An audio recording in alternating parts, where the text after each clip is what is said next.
Bonjour à tous. Donc, je vais vous proposer une méthode pour pouvoir ajouter du son sur un Google Slides afin de pouvoir faire une présentation qui sera visible par tous en distanciel sans que vous ayez à faire un exposé réel.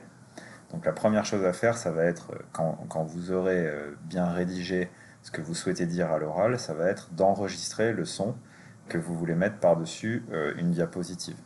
Donc pour ça, une manière très simple ici, moi j'utilise un enregistreur en ligne qui s'appelle donc Online Voice Recorder. Je vous mettrai le lien. Et je vais enregistrer ici euh, ma voix. Par exemple, voici le son que je veux mettre sur la slide numéro 1. J'appuie sur arrêter.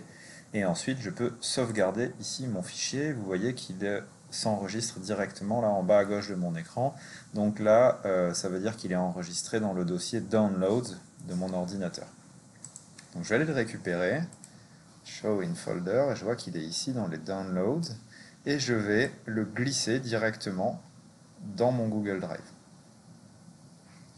Alors, pas n'importe où dans Google Drive, euh, pas n'importe où dans Google Drive, alors, pardon, ça n'a pas marché, il faut que je le refasse, pour qu'on puisse le retrouver facilement.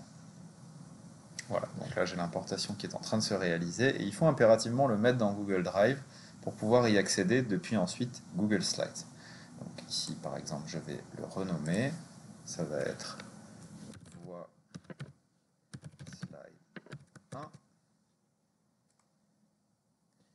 Bien, ensuite, je vais dans mon Google Slide. Dans mon Google Slide magnifique, pour l'instant, j'ai deux slides, la slide 1 et la slide 2. Donc moi, je vais ajouter le son sur la slide numéro 1. Ici, je clique sur Insertion, Audio. Et là, automatiquement, Google Slides va aller regarder dans mon Drive qu'est-ce que j'ai comme piste audio disponible. Et moi, celle que je veux insérer ici, c'est voix slide 1, sélectionner. La création du fichier audio est en train de se réaliser et on voit qu'il apparaît ici. Donc ensuite, comment est-ce que ça va se passer? Eh bien, au visionnage, je vais pouvoir régler ici à droite mes options de mise en forme pour décider de ce qui se passera au visionnage. Est-ce que je veux que le son démarre en cas de clic? Ça me paraît être le mieux. Ou bien automatiquement. Et je peux ici, voilà, réaliser un certain nombre de réglages que je vous laisserai explorer. Comment est-ce que ça va se passer ensuite? Eh bien, si je lance le diaporama, lire, quand je clique ici, je vais donc avoir le son, vous ne l'entendez pas là parce que j'ai des écouteurs, mais vous avez le son du slide numéro 1 qui est automatiquement lu. Et voilà, c'est pas plus compliqué que cela.